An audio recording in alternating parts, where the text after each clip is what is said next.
Okay, so we'll make a start. Welcome everybody. My name is Ella and I work at the University of Essex, and I'm here today to talk to you about how to choose the right course for you. So if you have any questions, then please do ask me at the end, or come along to my stand, whatever you would prefer. But hopefully this session will cover everything you need to know. So just before we make a start, can I get a show of hands from those of you that know exactly what course you'd like to study at university? A couple of hands. Amazing. Perfect. Okay, so if you don't know just yet, that's absolutely fine. That's what this day is designed to help you with, to figure out what course you might want to study at university. And all of us university representatives are here to also talk to you and discuss those options with you. So you might be thinking about what factors should you consider when choosing your course, and this is what this session will cover. So thinking about choosing your course. So we say that you should choose your course first when it comes to making your university decisions. And this is because there are over 50,000 courses that you can choose from in the UK alone. So you do have loads and loads of different options available to you. Some of them might be 3-year programmes, some of them might be 4-year programmes, some of them might even be 5 years. So there are so many different options that you can choose from and some decisions that you'll be wanting to make. You might be thinking, do you want to study something new, completely new that you've never had the opportunity to study before? You might decide to study something that you're already familiar with. You might really enjoy studying maths or biology, or you might even want to study something completely new like sport and exercise science or psychology or physiotherapy. There are so many options out there. So these are some questions that you want to be thinking about. Is it something familiar to you or something completely new? But also thinking about how this ties into your future career plans. So if you don't know exactly what career you want to go into at the moment, that's absolutely fine. But if you do have an idea, you want to start thinking about the degree you might want to study that will help you reach that career goal of yours in the future. So if you know that you want to be a lawyer or a dentist or a doctor, there might be certain degrees that you'll be thinking of studying, and you might already have that career plan all figured out. Ultimately, you want to be thinking about whether the course will be of interest to you for 3 or 4 years, or even possibly 5. The majority of programmes across England are 3 years. Some of them might be 4 years. In Scotland, they are 4 years. If you're thinking about studying medicine or dentistry, it might even be 5 years. So you want to make sure that the course that you study will be interesting for that period of study that you'll be at university for. And ultimately, it has to be your decision. So you'll be the one studying the exams, doing the coursework, doing the lab reports, in the library, doing your reading, all of that. So it has to be your decision. It has to be a subject area that you're really motivated and passionate about studying at university. When it comes to doing your research on courses at university, there are some things that you want to be considering. So the types of courses are part of this. So you'll have lots of universities here today offering lots of different subject areas, but you'll be thinking about a BA, which is a Bachelor of Arts, or a BSc, which is a Bachelor of Science. So these are things that you want to be thinking about. Some universities will have politics, for example, offered as a BA and a BSc. So you want to be thinking about what the differences are between those. Some of them might have more quantitative data, more research and statistics involved in that. Some of them might be more qualitative data and literature and theory. So these are areas that you want to be thinking about as well. You also have Bachelor of Engineering, the LLB, you've got Integrated Masters. So there's loads of different honours and bachelors out there, and it's got to be the right fit for you as well. You then have the option of doing single versus joint honours. So I studied BA Sociology at university, and that is a single honours programme, as it was just that one subject area. However, you could do a joint honours programme, and you could do business and modern languages, or politics and international relations, or sociology and human rights. So this enables you to study another subject area within that programme. Some of these might be a 50-50 split, some of them might be 75-25% split. It really does depend on the course and the university that you're looking at applying to. And then you also want to be thinking about whether there's theory elements to the course or whether there's a lot of practical. So if you're thinking about a STEM-related subject area, you might have more practical sessions in labs or in computer labs, for example. Whereas if you're thinking about studying law or sociology, like I studied, there's a lot more theory and essay writing involved in those courses. As I said, courses are typically 3 years in England, but can be up to 5 years as well. You might have the opportunity to add on a foundation year to your programme, or you might be thinking about doing a study abroad year or a placement year. So these are all questions that you'd be wanting to ask universities today. If they have a study abroad year, where could you study overseas for that year, and what opportunities are available to you? And if you do a placement year, where could those placements take you in the future? What opportunities might it open up to you for your future career development as well? At Essex, we structure our study abroad years like this. So we have your first year at university and your second year at university, and then you go on your study abroad year in year 3, and then you go back to university for your 4th and final year to finish and complete your programme. The study abroad year is core for some degrees. So if you are studying a modern languages programme, for example, chances are you will be doing a study abroad year as part of that programme. But sometimes it is optional as well. So these are opportunities that you want to be looking into. It might be something that you really want to do, and it's a really good experience to consider. But also some universities might have it in year 2 instead of year 3. So definitely ask these questions to university representatives here today. It's similar for our placement years as well. So you do your first year and your second year at the University of Essex. You do your 3rd year on your placement, and then you go back to university for your 4th and final year. Again, this is optional for most degrees. Sometimes it might be compulsory. Again, it does depend on the course that you apply to and the university that is teaching that programme to you. They are supported by university, so we'll support you with helping you find your placement, but it's also up to you to think about where you might want to go on that placement. What experience do you want to gain? What sector might you want to go into? So there's a lot of flexibility with that, but it's a really good opportunity for you to try out a career before you even finish your programme. And there might also be summer placement options as well. So over your summer holidays at university, you might decide to go on a placement or an internship to again add to your CV, add to your work experience and your skill set. And again, it's a really good opportunity for you to consider when looking at your university research. So when it comes to doing your research, you'll be wanting to look at course titles, and you'll want to be looking a little bit beyond this as well. So if you are thinking about studying history at university, what area of history does that course programme cover? It's not always clear when you see just BA history written on a web page. You want to be looking beyond that and seeing what area is that. Is it modern history, ancient history? These are all things that you want to be looking at. But also being aware that just because some universities have the same course titles doesn't necessarily mean you'll be learning and taught the same things. So you want to be looking into that as well. You want to be looking at flexibility. Is there options for you to pick modules based on your own interests, or is it all compulsory core modules that you have to learn to be able to kind of progress with that programme? Some courses will have more flexibility than others, but again, this is something you want to be asking university representatives today to know exactly what options there are to have areas of your own interest incorporated into that programme as well.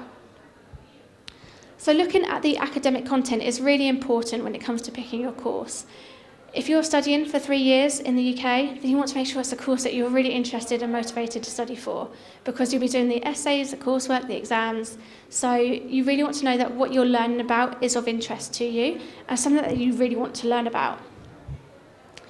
You want to be doing some research on facilities. So if you're looking at studying a STEM-related subject area, it could be marine biology, it could be along the lines of engineering perhaps. What facilities do you get to use as a student at those universities and within those courses as well? You can also find out more about teaching methods during this research process. So how will you be taught at university? Will it be in lectures? Will it be in seminars? Will it be in tutorials or lab sessions? So you can see exactly how you'll be taught your programme and make sure that it also kind of aligns with what you would like to, how you would like to study. You can also then find out about contact hours. So how many hours of teaching will you have per week? Some courses where there might be more practical elements to it might have more contact hours than if you have a course with more theory, which might require you to do more independent learning and group work with friends. And you can also find out more about assessment methods as well. So how will you be assessed throughout your programme? Will it be exams? Will it be coursework? Will it be lab reports? Will it be presentations? There are so many ways that you'll be assessed for your programme at university. So you can find out all of this information on university websites. But again, do ask people when you're here at the fair today. And then also you'll want to be finding out about entry requirements and English language requirements as well. So entry requirements will differ by course and by university. What one university has as their entry requirements might be quite different to another university. And sometimes they might have very specific subject requirements as well. So if you're studying the International Baccalaureate, for example, you might need to have a higher level maths requirement for some finance related programmes. So it is worth looking into that as well. So got a little game for us at the moment. So it's going to be guess the course. So do just shout out some ideas. We've got some clues as to what this course might be. Is anyone brave enough to shout out some ideas? As to environmental studies? That's close. Any other guesses? Yeah?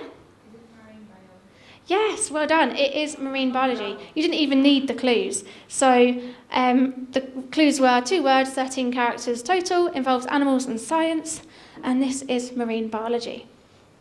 We've got one more as well. So got a few symbols there. Clue 1, 1 word, 7 characters total. Any guesses? History, yes. I think that's a bit of an easy one. Well done. So that is BA History.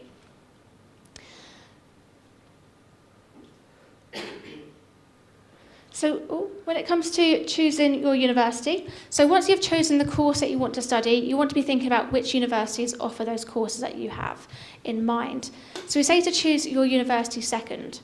Some things that you want to be thinking about is whether you want to go to a city university or a campus university.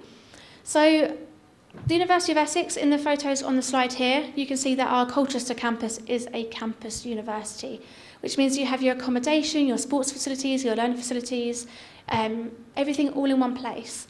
So you don't have to go too far to get your way to anywhere you need to go to.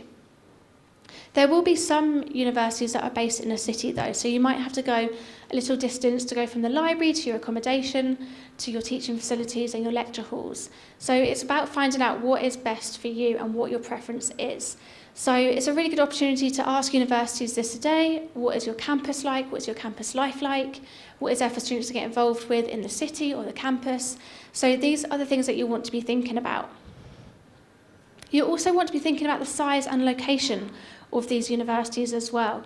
Are they big university campuses or in big cities? Are they in smaller cities or in towns? And also thinking what is best for you as well. What do you want out of your university experience? So this is another question you can be asking universities today. In relation to this, you'll be wanting to think about accommodation too. So is there student accommodation available for you when you're at university? Is it guaranteed? Some universities can guarantee accommodation for the first year. Some can guarantee it for all 3 years. But also, if you decide to live off campus, is there any support with helping you find somewhere to live when you're living in the local area? And also wondering what those accommodation prices include. So will it include all of your bills? Will it include a gym membership? These are all things that you want to be thinking about as well. You'll be looking at reputations of universities, so looking at their rankings. So where does the university as an institution rank overall? But also, where does that department sit within departmental rankings as well? So you can be looking at reputations and rankings, as well as scholarships and bursaries. I believe there is a talk on scholarships at some point during the fair, but this is non-repayable financial support that is offered by universities as well. So if you can get a scholarship or any financial support with the cost of studying in the UK, then it's definitely worth doing some research on. Universities, again, will be happy to talk to you about this today, but also take a look at their websites. Some scholarships and bursaries you might need to apply to, while some might be automatically awarded to you. You'll be wanting to think about employability, so looking at the course and how employability and graduate outcomes stack up within their kind of rankings for that. But also, what support is there for you to get when you're at university? Is there a careers team that is there to support you with writing a CV and doing mock interviews with you? Or will they be doing career fairs and networking events that you can get involved with as well? And does that support with employability and careers extend to after your studies as well? And then you'll also be wanting to look at the academic and social facilities. You're at university to study and get your degree, but you also want to make sure you have a fun time at university as well. So what is there that you can get involved with outside of the classroom? So will it be sports clubs and societies? Will there be a cinema? Will there be cafes, restaurants? What does that student life look like to you? And what do you want to get out of that as well? With the academic facilities, you'll be thinking about whether there's labs that you can use, whether there's facilities to listen back to your lectures after you've already attended that in case you missed anything from your notes. So these are all facilities that you want to be looking at, and universities, again, will be happy to discuss this in more detail with you. So just finishing up with a few pictures of our university. So we have our 3 campuses here. You've got Colchester as our largest campus, and that is, like I said, a campus-based university with all of your facilities in one site. And then you've got Southend, which is based in the city centre of Southend, right by the coast. And then you've got Loughton, which is home to our East 15 acting school. So you just also want to be thinking about, just because they've got one university name, University of Essex, there might be multiple locations that you might be taught at, or there might be different opportunities to go to different campuses throughout your studies as well. So that is it from me. If anyone has any questions, I'm happy to answer those in private at the end, if you like, or on the stand as well. But the most important thing I hope that you can take away from this session today is that you should just go out and ask lots of questions. Ask universities loads of questions. I promise you there's no question is a silly question. You want to make sure that you're making the right choice for you, making the right decision for your course, and making sure that it's the right fit for you as well. So, yes, I hope that session has helped you guys. And yeah, if you have any questions, please let me know. Thank you very much.